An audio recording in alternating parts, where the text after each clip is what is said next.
Grand Rising. Peace of light to you on this day. It is a glorious Friday. It's the 1st of July, and I'm on my porch listening to the birds, working on this craft that's in front of you. And I decided today to get on camera and share my perspective on what's going on right now as it relates to this abortion argument. As many of you know, the Roe versus Wade decision that allowed women access to abortion was overturned, and it's created a lot of conversation, as it should. So I just wanted to come and share my perspective, my position, and you guys are going to watch me work on this craft as I do so.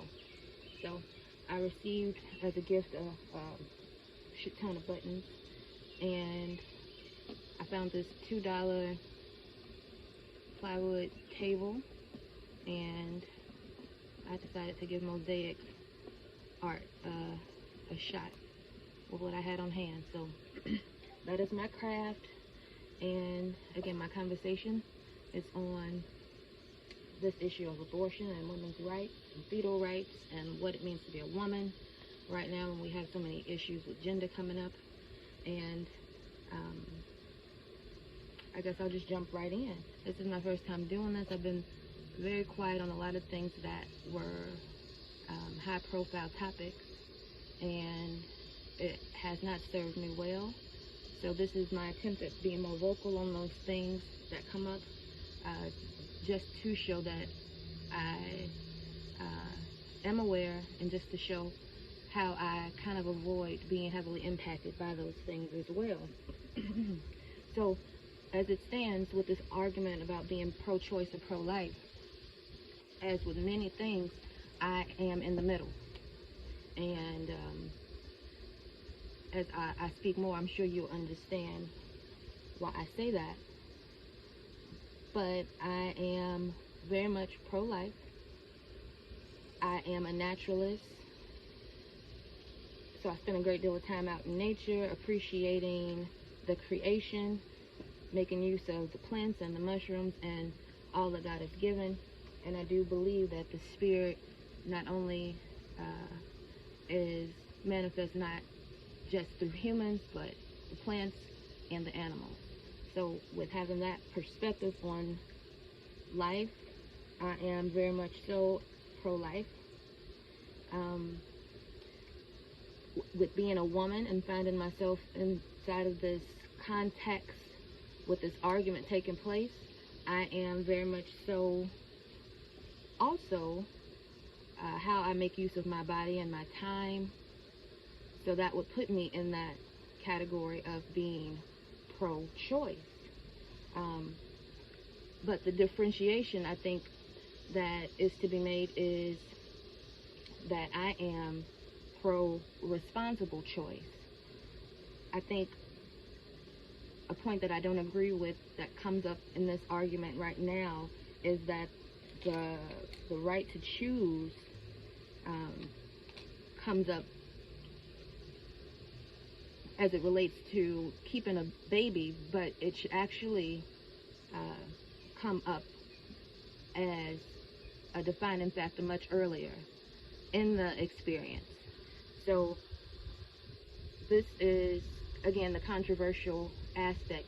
I listened to a lady, I don't remember her name, she was speaking out against the legislation, and she was using an argument that another counter-arguer, or counter-presenter shared, talking about the rights of a fetus. And she was debunking that theory of the fetus having rights simply because no other human gets to use a body without expressed ongoing consent, arguing again that the woman's right trumps that of the fetus's right. And again, it sounded good, and it was very popular in the comments, and women took to it. And I understood where she was coming from, but again, it took me to a place where this pro-choice thing is being terribly misused, because if we're going to stand on that choice, we need to, first of all, take into consideration the spiritual nature of sex. We are having this argument, and it seems like it's solely based on the pleasure principle, which I think is the perversion that feminism gives to this entire debate. This is not just about a woman's liberation and being able to have sex freely. This now involves the spiritual act of conceiving a child that is now being jeopardized, scrutinized even, because this argument, while it is one that's being upheld under this civil feminist overtone of a climate, it is one that has traditionally happened in arenas where the ethics and the morality of a thing were the foundation of the discussion. And that is where we find ourselves in a society that's becoming more secular, where we are less inclined to bring the argument of, the creator and the creation and God into this. But from the spiritual perspective, once you have chosen the act of sex, which we know is primarily for ushering in new souls, you have then given your choice away, because that choice has now been compromised in a sense where you are engaged with another human being in a co-creation, whether it was for pleasure or for another child. This has already hindered the contract of the woman being able to solely choose what happens to her body. You chose to have this experience where you knew one of the potentialities was this. So this argument or this experience makes me have to go very much so back to the foundation of a thing.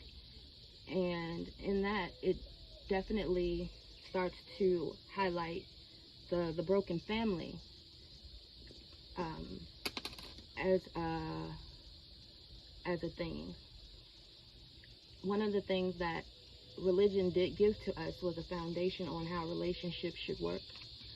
And, with sex happening after marriage, all of these things that are now not popular culturally here in America, because we feel like they are restrictive, they're primitive.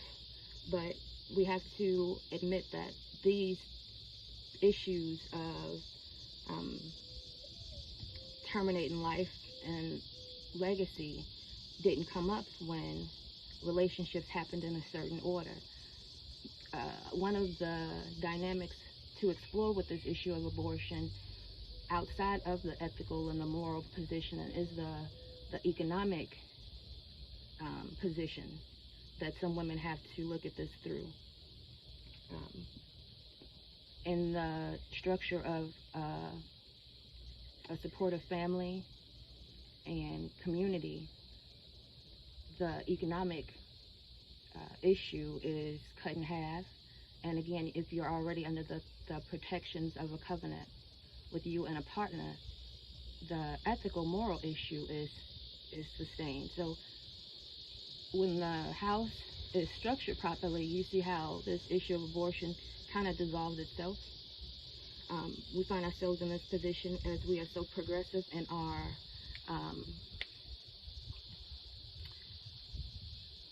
acceptance of so many foreign constructs.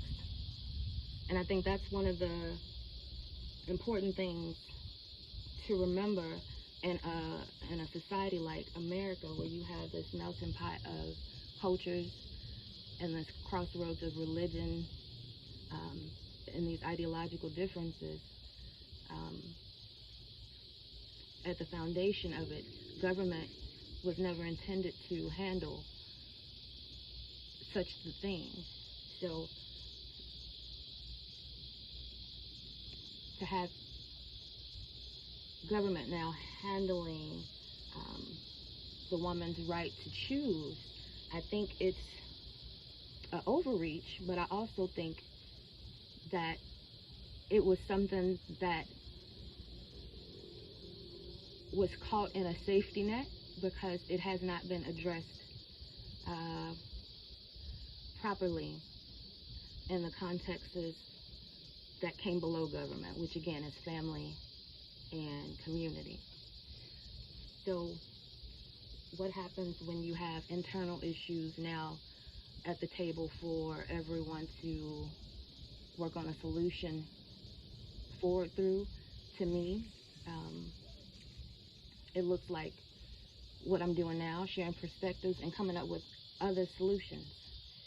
Because again, we have to acknowledge the fact that the ethical morality issue that underlines this whole issue of abortion, it's the same one that is allowing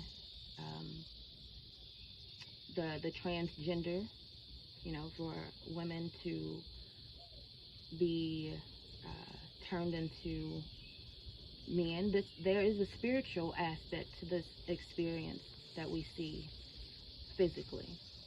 So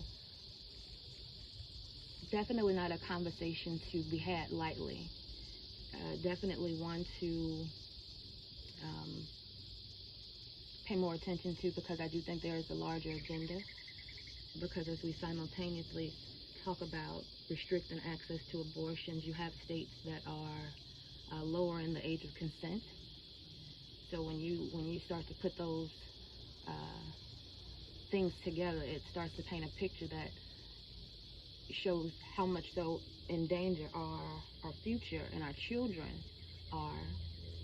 And I speak on this issue as a mother of 3 that has never been wed, with 3 different fathers to my children, having had 1 abortion.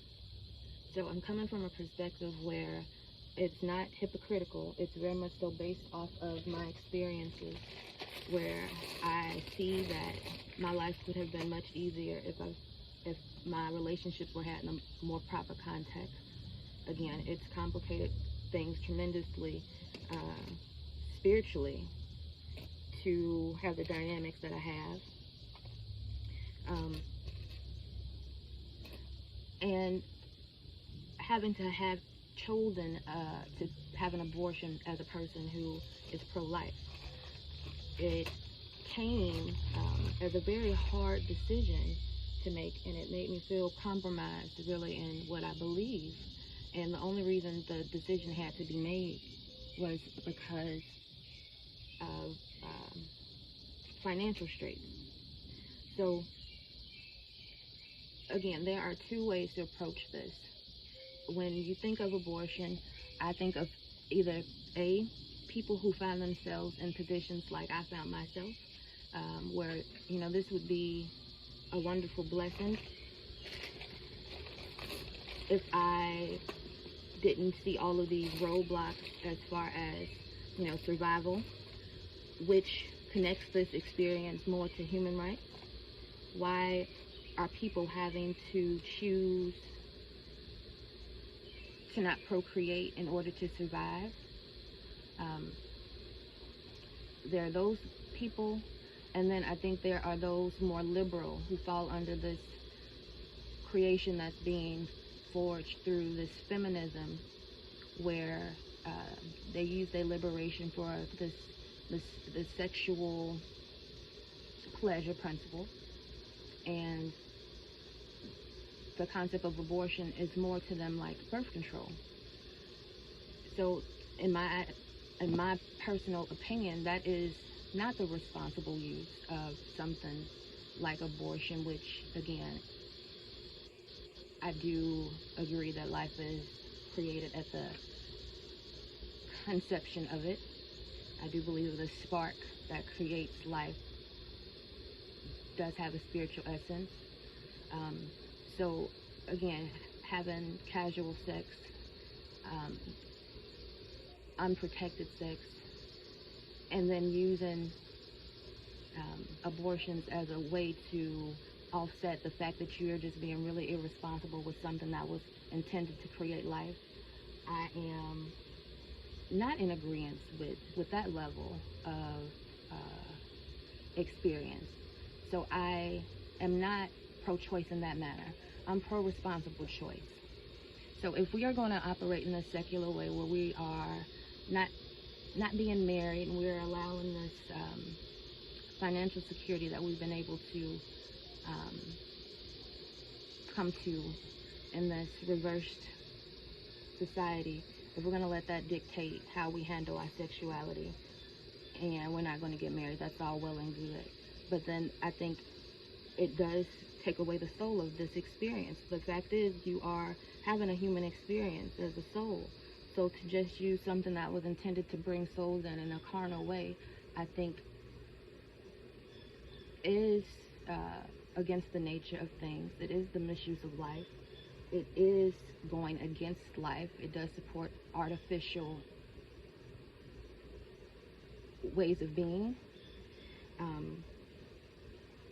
But in that instance where we're going to be so liberated, I think that we should invoke a higher level of responsibility. If I'm not going to be married but I want to be sexually active, you make sure you use protection. I'm making sure I use birth control. I'm not an advocate for pharmaceutical birth controls, just as a FYI, which is why, again, I'm not so impacted by the regulations that come from these higher institutions. I've always taken these issues, like my reproductive health, into my own hands, in ways like the scheduling that you can do with your monthly cycle to know when you're ovulating and when you're not, using herbs instead of things like the Plan B and those hormone-filled pills. I was speaking on how, again, taking more responsibility for these things from the jump has kind of safeguarded me from really worrying too much about these things. I have long used Queen Anne's lace as like a plan B. I do know of other herbs that serve as abortificants, but again, that's not a popular conversation right now, and that's spoken against. But again, my connection to the earth has taught me that, if I needed certain things, I could look to herbs like angelica root or rue or pennyroyal or mugwort or black cohosh. So again, it's just a matter of taking more value in self, I believe, and that touches greatly on the argument right now. Well, I guess it's not an argument, it's a conversation that's being posed in social spaces on what it means to be a woman. And to me, what it means to be a woman is to embody the fact that I am the very earth. My connection to Gaia is great, and because of that, that gives me a co-working with the Creator that allows me to not see these hindrances that man poses.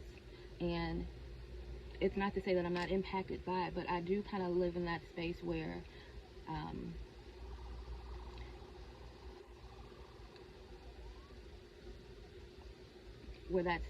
that's what I believe, and that's how I operate.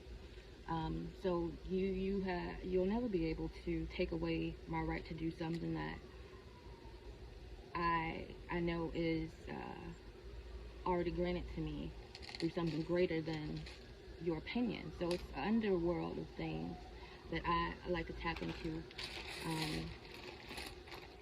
And I think one of those qualities of being a woman is that intuitive nature to know that no man will ever be able to dictate what happens with my body. Um, because even in nature, there was a story that I watched or read or something where it talked about an elephant mother who gave birth to a baby, and it was deformed in some way. And because the mother knew that it wouldn't have a high chance of survival, it, it actually stumped on this baby. And it made me think about the fact that, elephants have some of the longest gestations. Could you imagine carrying a baby and then having something be wrong with it to the fact that you have to determine to not keep it? That is a very hard decision to come by. But even in that instance, it's Mother Nature regulating. So I think the issue right now is not arguing this woman's right to choose. It's arguing the woman's responsible right to recognize her role as the only portal to usher in souls on the earth, as the mother to all nations, and this is especially true for the African woman, the black woman, the American woman, the Native woman, to recognize your role as the mother of all of humanity, and to realize that it's only these social constructs that now have you more interested in the pleasure of the experience than actually leaving a legacy and a name and something strong that lasts. So again, I think it's something that is very newly formed with this feminist movement over the last few decades. That was never our battle to begin with. I have never been one to say I wanted to be equal with a man. I do believe that that movement is what's ushering in these types of decisions and these types of conversation where we're even having to discuss what a woman is and what a man is, where we're having to talk about pronouns and things that, I'm not well versed to speak on because I don't subscribe to it. I'm a woman, and I do think that that is a foundational difference between the people who engage with this feminist movement and those who don't. I don't even agree with being called a female. A man who dresses as a woman can be called a female. I am foundationally and fundamentally different. I was created to create life. I was created with strengths that men don't have and weaknesses that they also don't have. I was created to have an intuitive nature. So there are things that make foundational differences. Down to the hormones. I produce estrogen, men produce testosterone. I don't have to take any chemical to be a woman. It's just what it is. I don't have to take anything to grow my breasts. So being a woman is more than just the physical appeal of a thing. And I think that's the multi-level perspective of this experience. How you look at sex, how you look at yourself, how you look at gender. You can look at it from just the base level where I can transcend all of this and I can be whatever I want to be. But at a higher level, you were created to do this, and you were created this way for a reason. So there are so many different perspectives to take in as you explore this abortion topic. So I hope that me sharing my experience and my perspective and how it challenged me to think in these types of ways was helpful and beneficial as you navigate this. But again, I say to you to be up in arms and furious about such a decision. It always, to me, is like the further this breaks down, the more liberated we should feel, because it gives us the platform to now put into place something that actually works for us. The pharmaceutical industry and this birth control thing has not worked for us. I urge everyone who, is taking this topic up to research, the origins of Planned Parenthood and how Margaret Sanger wanted to eliminate a certain type of people. The story has connections to Indianapolis with the Ben Ishmael tribe, as well as to New York there were tribes of people as Europeans began to settle, that they wanted to do away with. And studying these groups of people, they created. Okay, so my phone cut off, and I'm short on storage space. So I was wrapping up by letting you know that you should do your own research into the origin story of abortion here in America. It takes you into this fascinating story of what was happening around Margaret Sanger with these nomadic peoples they found in Indiana, they found in New York. They were called the Jukes in New York, Julks, I do believe. But that was just to wrap up basically all I had to say on my stands on this pro-choice, pro-life argument. I am pro-life. I am pro-responsible choice.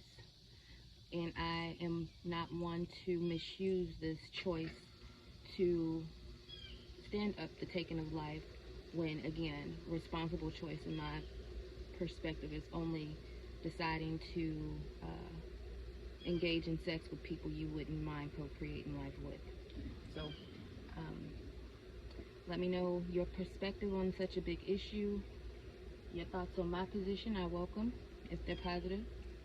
Until the next post, I think I will stick with this crafting conversation, even though I was a bit distracted and didn't do much crafting, but I like the concept. I like how it allows me to free talk on topics. So until next time, peace, love, light.